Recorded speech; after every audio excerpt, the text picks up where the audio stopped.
Hey everybody, Barry here again. It's been a little while. Not for you guys, it's only been a week. But for me, I got a lot of work done. I have a lot of work to do in a very short period of time. So I had to do it. I had to go and do a bunch of stuff off camera because I only get 45 minutes here, an hour there, that kind of thing. So not a lot of time for filming, but I will give you a rundown. Turbo kit looks a little bit different, doesn't it? Looks a little more complete. I have the wastegates mounted. I went ahead and made my dump tube. I mounted this one in sort of this straight section right before the turn. This one is right on the turn off of the other hot side. And the dump tubes, this is an old set of headers that I cut up. I had a set of China stainless headers from the rat rod back in the day. So it comes out here. Nice transition actually. And it transitions into here really nice. I'm hoping that I'm not going to get any restriction because I have two tubes going into one, but I'll find out. If I get boost creep, I may have to sort of revise this. And you can see down here that my dump tube comes out and just creeps under the bumper. Like just barely. If you're not looking for it, I doubt you'll see it. But for anybody who knows.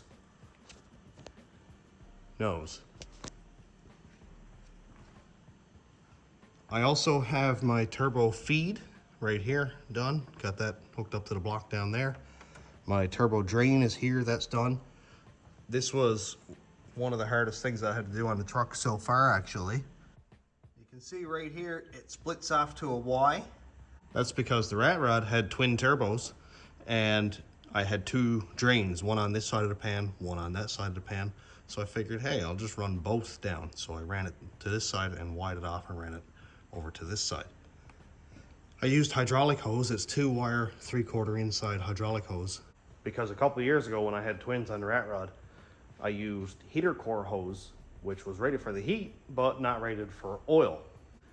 4 hours from home, Cass and I had one of the turbo drains let go and poured oil everywhere, filled the cab completely full of smoke in the middle of nowhere at like 3 in the morning. So I don't want to go through that again.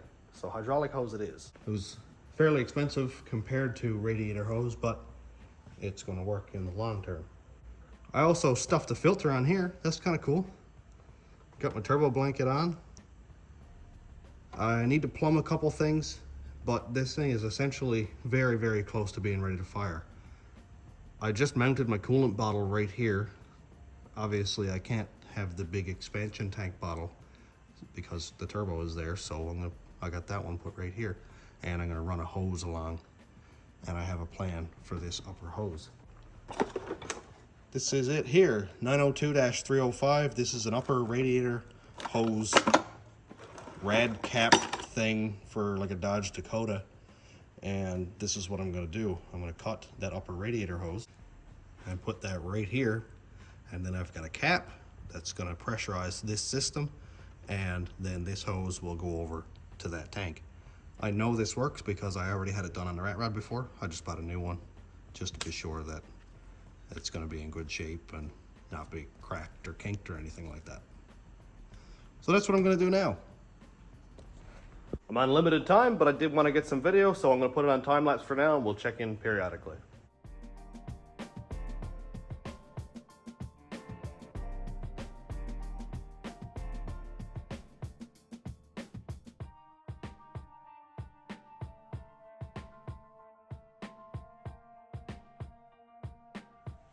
Well, it took a minute, but I got the hose out over the flanges here because the flanges are like the same size as the outside diameter hose.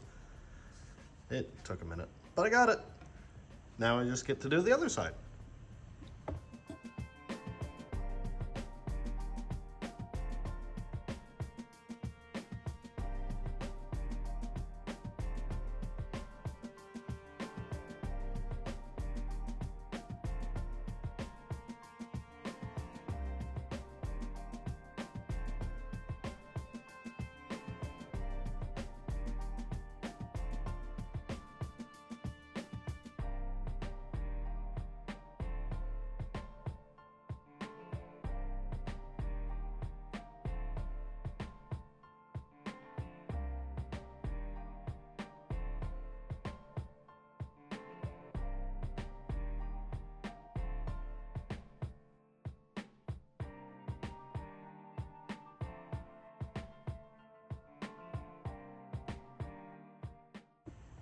Heater hoses and everything are coming along really well.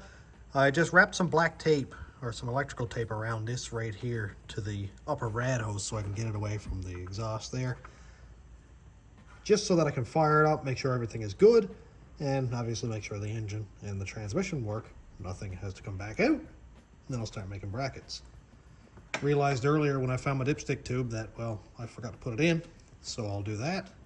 And then I have to put in spark plugs. These are NGK TR6, part number 4177. I'm going to gap these 25 thousandths. I'm not sure what the actual gap is on these, but let's take a look. Might seem like a dumb idea, but I keep a spark plug gapper on my keys all the time because I use this thing a lot. More often than not, I end up needing a spark plug gapper.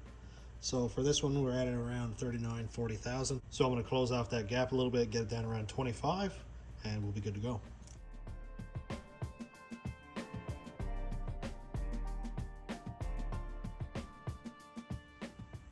This is going to be kind of fast paced because I really like to get the engine running by the end of this video. Spark plugs are in.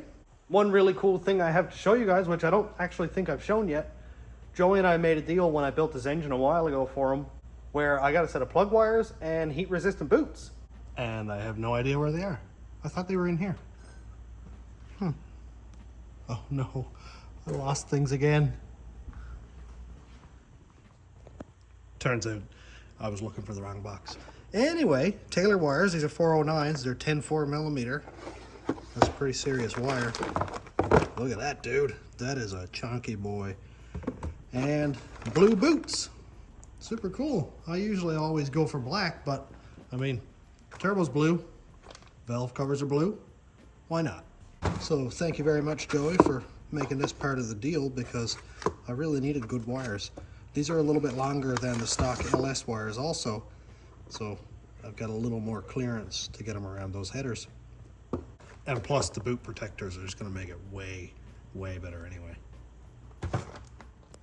Part numbers 79203 for the plug wires, and Performance World 744608 for the boots. That was way harder to put on than I'd like to admit, but looks cool though. Let's see how it fits. So I'm just gonna put it on this plug here because we can see it in the video. 1 and 2. Oh dude, that's so cool. That looks awesome.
The truck is so close to being ready to fire. I realized that my exhaust cutout is open. I think I'd rather have it closed for this just to see what that's like. So I'm gonna go plug these wires in, get it plugged into the accessory port thing so I can close it, and then we'll try to fire it up.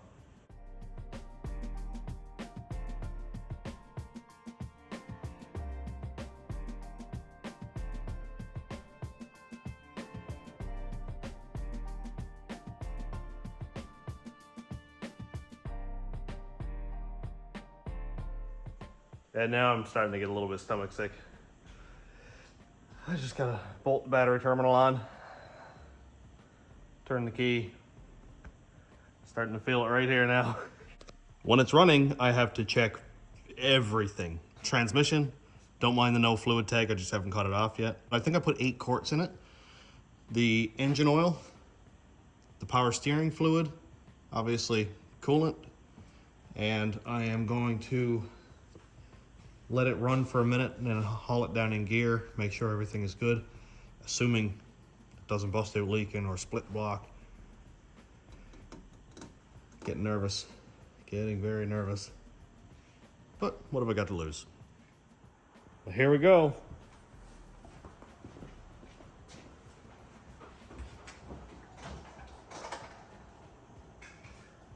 I'm going to close the exhaust put out.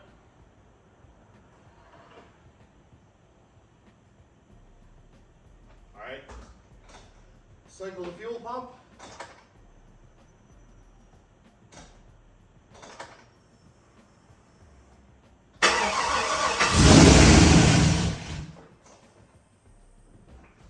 Good start. It fires.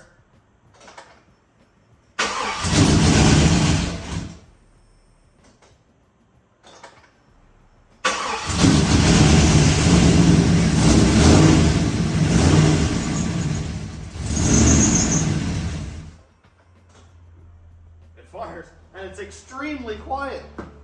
Wow. I did not expect it to be so quiet. Now, right now it's on the 5.3 tune, and I actually haven't updated the tune yet because, of course, I broke my laptop. So I need to upload this file on my other laptop. But it should stay running with the pedal. Oh, it's got a nice snap to it.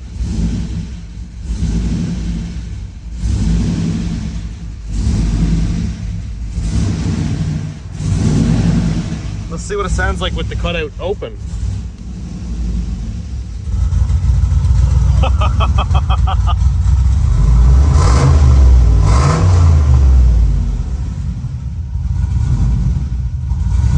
Alright, now I'm going to close it.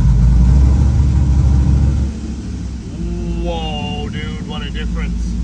Oh, man. Oh, it idled for a second there. I want to have it idling so that I can check the transmission fluid, but I'm going to have to get a tune in it first. I suppose I should get it running, put it in gear. I know I have 8 quarts in it, and the converter was pretty much full. So, let's see if the wheels turn. I'm going to put it down in reverse.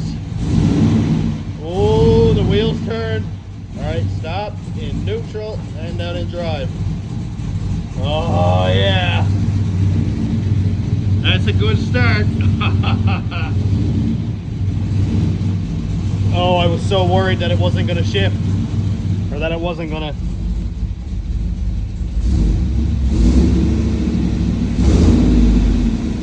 Oh yeah, I'm still in drive. I should probably put it in park. Okay. Oh, it idled for just a second again. Alright, so I need to go put a tune in it. At least I know it runs, and the transmission goes in reverse and drive. So the fluid is high enough to do that. I'll check back in a minute. I've got the laptop hooked up. It's now reading the existing tune file in the computer, and I'm going to save it to my daughter's laptop so that I can edit it. This was a 5.3 tune, now it's a 6-liter tune. It's still on speed density, just 1 bar for now. I need to change out my fuel pump and my injectors, and then put a 3-bar map in it so that I can run boost.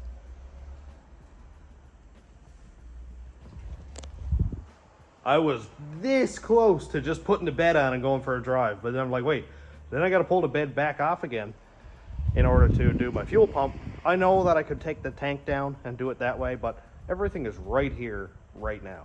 So I'd rather just have it done. I can literally just do it right here. That's it. My hands are right on the fuel pump right now. Why not do that versus just throwing the bed on it and going for a drive and then have to do all this work again. I'm not trying to convince you guys. I'm trying to convince myself not to do it. So I got to talk myself through it. All right, so here is the tune that Matt Stansbury sent me, and he called it God Pray for This 5.3. Replace that one. And now I'm gonna immediately go over here, go save as. God, pray for this 6.0. Few things I've got to do. Go over here in general, change this over to a 6 liter, and right here is the cylinder volume. People have said that it doesn't matter, but I'm not sure. I've never not done this before. So the cylinder volume is 6 liters divided by 8 cylinders, so we got 0.75. So right here, 0.75 infinite zeros. That's done. And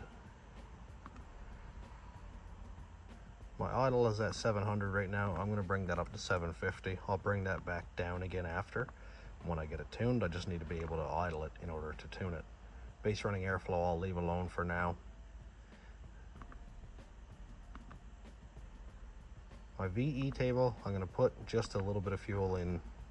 Where am I going to idle? 40, 45. I'll say like right here. I'll put in 5%. It might be rich, it might be lean, but I'll find it when I get the scanner open. That's fine. Spark shouldn't matter, it's the same cam and everything. Everything is the same except for the engine volume itself. So now that I've got that changed,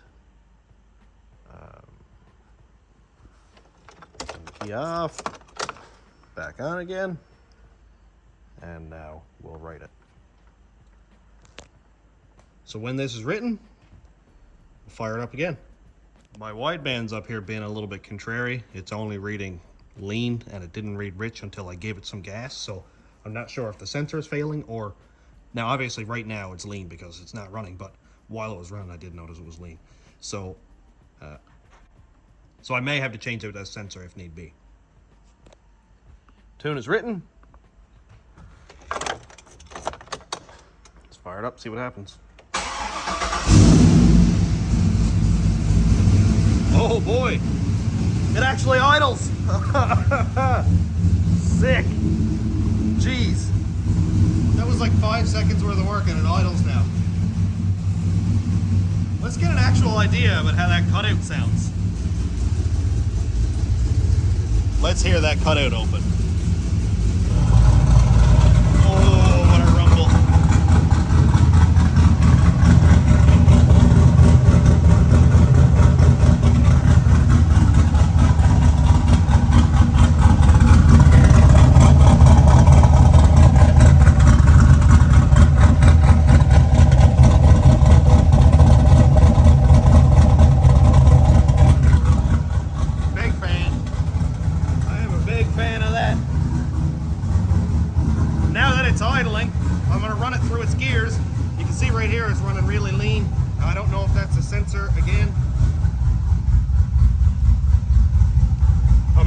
Close the cutout just to see if that changes anything. Jeez, that's so quiet.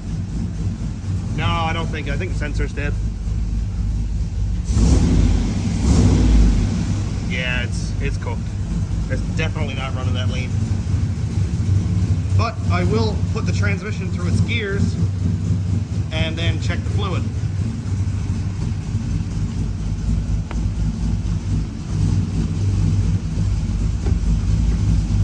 So we're, oh, it didn't like being in reverse. It's got a lot of load on it, I guess.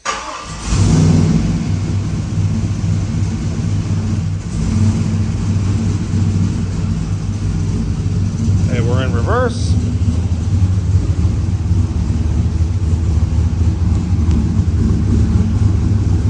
Look at that all-wheel drive doing its thing.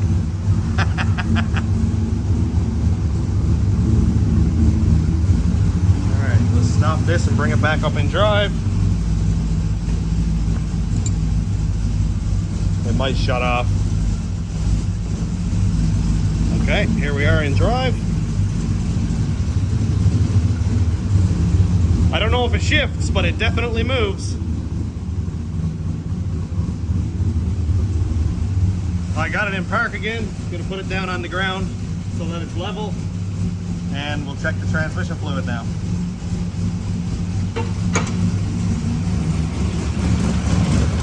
Sounds like I've got a leak here somewhere I gotta fix up. Little bit of a leak right there. I'll have to put some sealant stuff on this stuff here. It's already making a tremendous amount of heat. Man, I'm definitely gonna have to wrap those headers.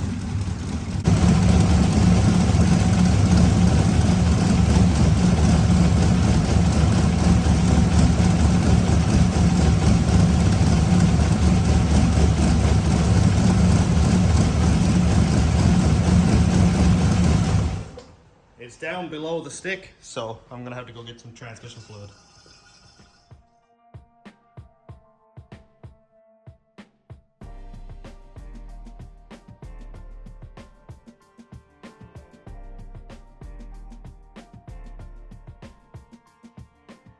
Started taking this apart so that I can figure out why this is leaking so much, and got a little bit of misalignment. My V-band flanges down here don't quite line up perfectly, so I'm going to put a gasket in each one. To do that, I have a couple regular old exhaust gaskets. I measured the inside, and these are 2.5 inside, and they're not expensive, like $5 each. So what I'll do is measure the outside diameter of the flange and then mark it around here, cut it out, and basically just make a ring gasket to go in between each V-band. One thing I mentioned in a previous video when I was making the hot side was that my V-bands come together like this. When they're tightened up, they're like right together like that. They're back straight out.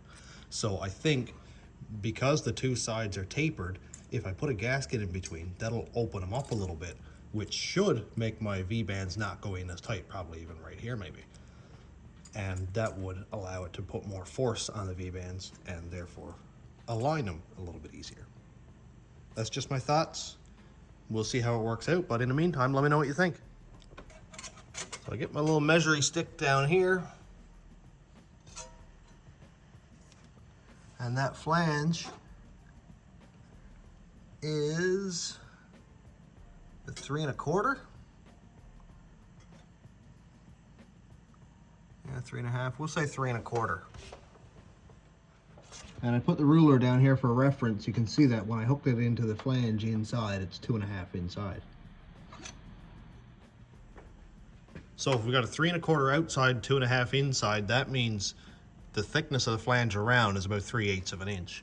So that gives us lots of flat space for the gasket to seal up. I was looking for something that was 3 1/4 outside diameter so that I could mark the circle on the gasket, and I realized that, hey, I printed some pipe notching guides yesterday on a 3D printer, and I think it was this one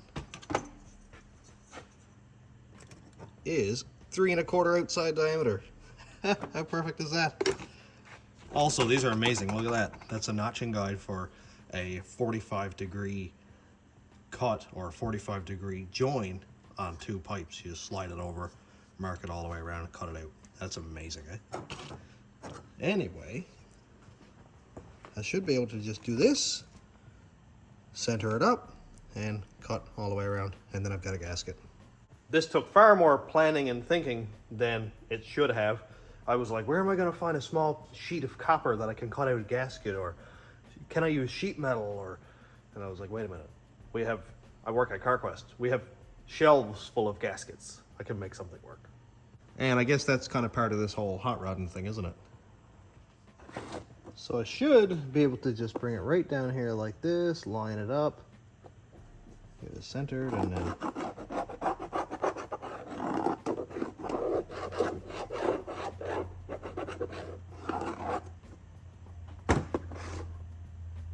Neat. Just gonna do a test cut here. I think these are left-hand cutters, actually, oddly enough. Yeah, I don't want to do that. It seems like it's kind of just plying the gasket versus cutting it out. I may end up having to grab a grinder and run around because it does have a metal core in it. I found something. These are like incredibly sharp scissors. Now, I was never great at crafts, so don't make fun of me.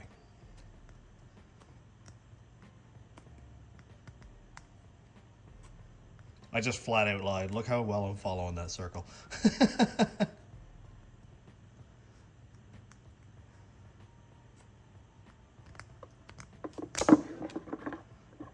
Well, this is working out a lot better than I expected it would, to be completely honest.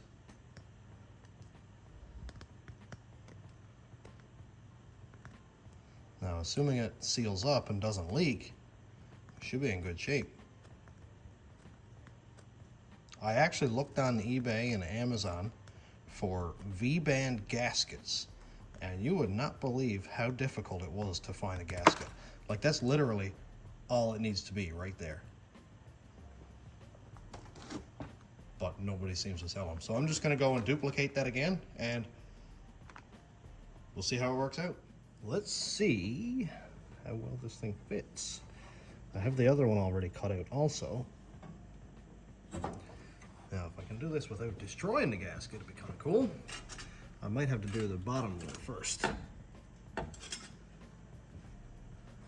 from what I can see, the gasket fits phenomenally. Look at that.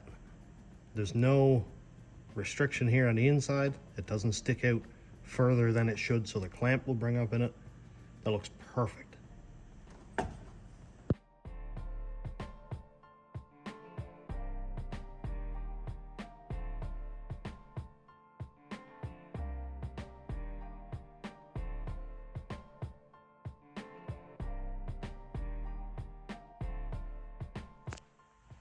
Okay, well, after a few minutes, it looks like I didn't do anything at all. That's pretty cool. Let's fire it up, see how it runs. Please don't leak. It's been all night since I fired this thing up. Let's see if it starts up and fires.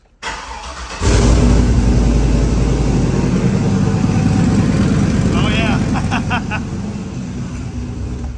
I was like, why is it so loud? I wonder why it's so loud.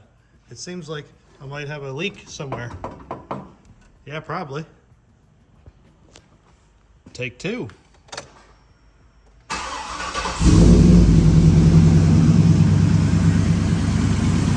sounds better already. I can't hear any of that puffy noises. Nice. Can't tell if there's anything coming out here or not, but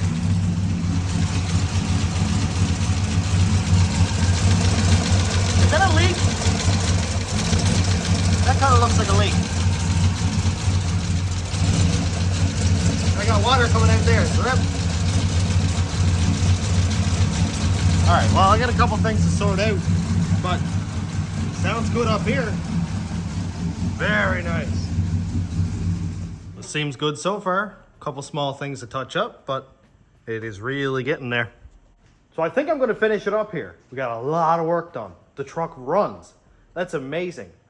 Also, broke my laptop. There was a little piece of plastic or something that sort of got dislodged just at the bottom bezel of the screen when I closed it. Now I've got about 4 inches wide of nice black lines going right up through the direct center of the screen. I think I'll still be able to tune with it as long as it stays kind of like it is, but this is just my luck. 3 laptops in the last year that have blue screened, or the screens just completely give out, or I left one outside and it got rained on and ruined the hard drive. I'm really bad at this.